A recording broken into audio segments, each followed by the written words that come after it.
Alright, so I started off with this horrible, ugly Halloween pirate coat that I decided I wanted to experiment on, so we're gonna go. I just hot glued some foam, craft foam on the inside to make the collar stand up. That's what we're kind of showing here.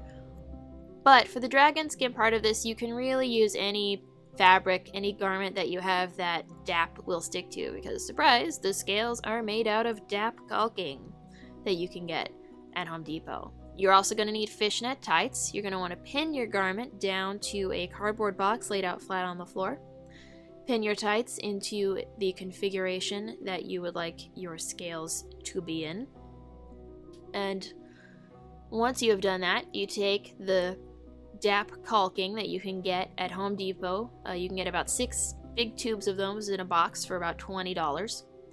And spread it on to the fishnet tights like peanut butter, basically. I'm using a tongue depressor because that helps using it kind of like as a spatula to make the surface as smooth as possible. That makes a really big difference because I tried doing this with a chip brush. Did not work great.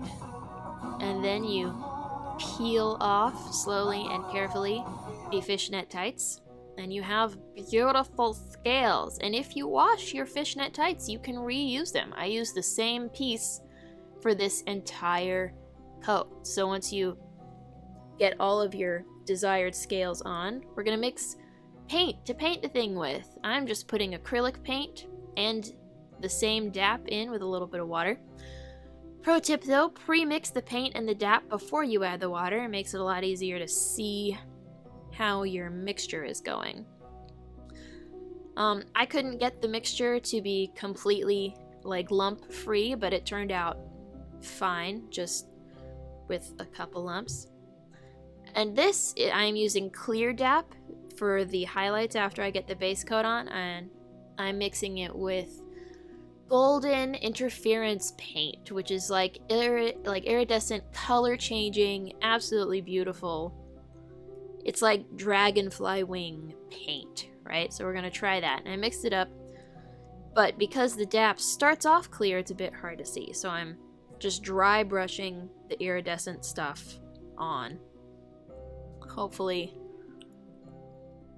yeah, it ended up coming out pretty nice, kind of subtle. And now I'm going back in with a dark wash once I've got my colors on, which is just really watered down, really dark color. Brush it on and then wipe it off with a wet, well, a damp, not soaking, just damp paper towel. And that kind of gives a really nice, weathered, brings out all the details look. And it's beautiful. Wonderful scale, weird sea dragon scale pattern. Have fun, nerds. Go forth. Scale up. Be the lizard queens I know you are. I hope you all find this useful, and thank you so very much for your support of LarpHouse.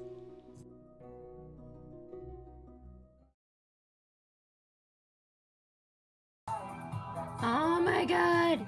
It's beautiful! It came out so